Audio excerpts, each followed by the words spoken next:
So I would suggest that the universe is engaged in there's an evolutionary impulse behind the arising of life forms throughout the universe, and that is the greater expression of consciousness. And consciousness is the light that emanates from the source of all life into this dimension. The source is not part of this dimension. So when you sense that I amness, then what you sense is your conscious connection with the three-letter word, your conscious connection with source. And then the amazing thing is this realization, although that what you realize is timeless, it deepens because there's a paradox. It looks like a paradox because in this dimension time operates, but we're talking about accessing the timeless dimension. But in this dimension, it is gradually here, your realization of the timeless dimension deepens. And then you can sense its power. That there is an underlying vast power that behind it all, not egoic power. It's the power of life itself. And you can sense that it is the Tao, as the ancient Chinese called it, the Tao that underlies it. You can sense it within yourself as yourself. And it is within and without, both. There's ultimately no difference. This is the Tao. This is what ancient cultures, no matter where you look on the planet, all ancient European cultures and all tribal cultures, South America, Asia, Australia, they also had a deep sense of the universe had embodied a presence, and everything in the universe is more than what you perceive with your senses. It embodies a presence. There's a soul in the universe. In antiquity, the ancients in Latin called it anima mundi, the soul of the world. In other words, there is an underlying, we could say, vast intelligence that gives rise to the billions of life forms that are gradually evolving. And this vast intelligence is beyond, it's transcendent to this physical realm, but it gives life to this physical realm. And that is what all ancient cultures could sense that still. And sometimes it's called panpsychism, which means that pan means all or everything. Panpsychism means everything has a soul. Everything. The ancient Romans believed that also. Australian Aborigines, North American Indians, Africa, everywhere. That why did they all believe it? Was it just they came up with a mental thing in different cultures that have no contact with each other? They came up with this mental thing that, let's think. No, the thinking mind was not as active yet, and the ego was not as developed yet as it is in contemporary humans. So they still had this ability to sense it in an obscure. Sometimes they misinterpreted it a bit, but they could sense there was something there that was alive. They inhabited a universe that was alive.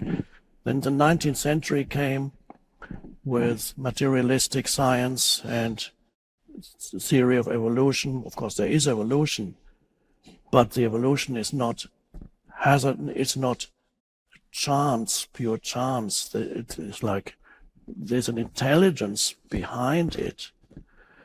and that intelligence operates in you. So I'm just saying those things to give a little bit of context, but for practical purposes, it's not even necessary to go there. For practical purposes, what is necessary is here and now, as much as you can, to access that dimension in your life, which is always brings you into the present moment.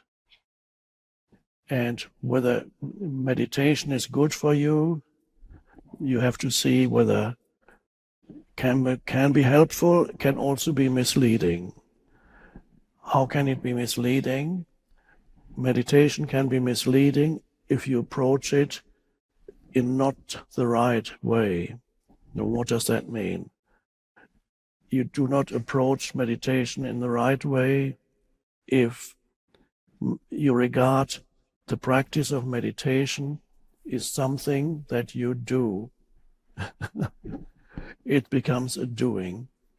You can even put it in your calendar. You do appointment, lunch appointment, meeting at such a time, catching the train at such and such a time. 9:30 meditation.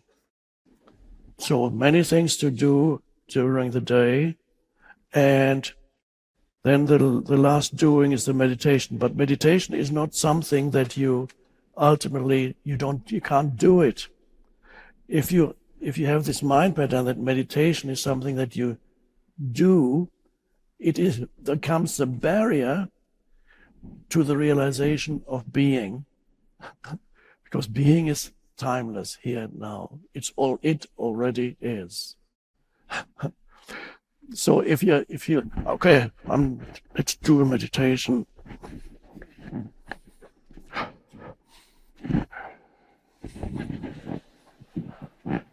Okay, I've done 15 minutes now, another 5.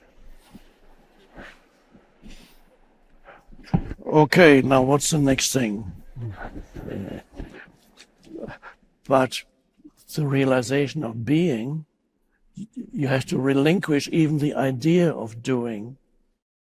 So, and that can't be the realization of being is accessible at any moment, which is now. Oh, and how is it accessible? A brief cessation in the stream of thinking, not because you have fallen below thinking, but you have risen above thinking.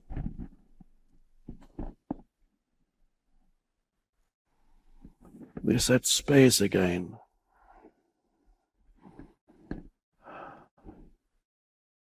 And gradually you learn to access that dimension, to be rooted in that dimension in your daily life, rather than having separate compartments. Compartment for being, no, I'm just going to be now. And then another compartment for doing. But you bring the two together so that even when you do become active, you don't lose touch with the dimension of depth, with a background presence. You can sense your presence, so to speak. It's not yours, we just call it yours. You can sense your presence in the background while you do in the foreground. And you talk to somebody, and you listen, you ask a question, the person answers, and while you listen to the other person, you can sense the presence. You don't necessarily have to prepare the next thing to say. You can just be present. Now, what that presence is, a space of alertness, alert spaciousness. It's a beautiful gift you can give to another human being, the gift of alert presence. You also give them attention through that. There's a connection that happens when alert presence arises. Instead of interaction happening exclusively on the personality level, which is sooner or later leads to trouble and conflict, you might have noticed, especially if you start living with a personality, some other person, very difficult. So interaction does not just take place on the level of the conditioned personalities. There is a deeper dimension that is at work. And then you connect through that, the presence with the other. Oh, that is beautiful. And then you can even, in many cases, you can overlook the sometimes strange ways in which the other person behaves according to their conditioning.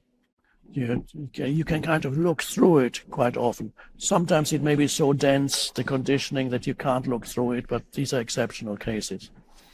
Maybe we all know some of these exceptional cases, but so beautiful.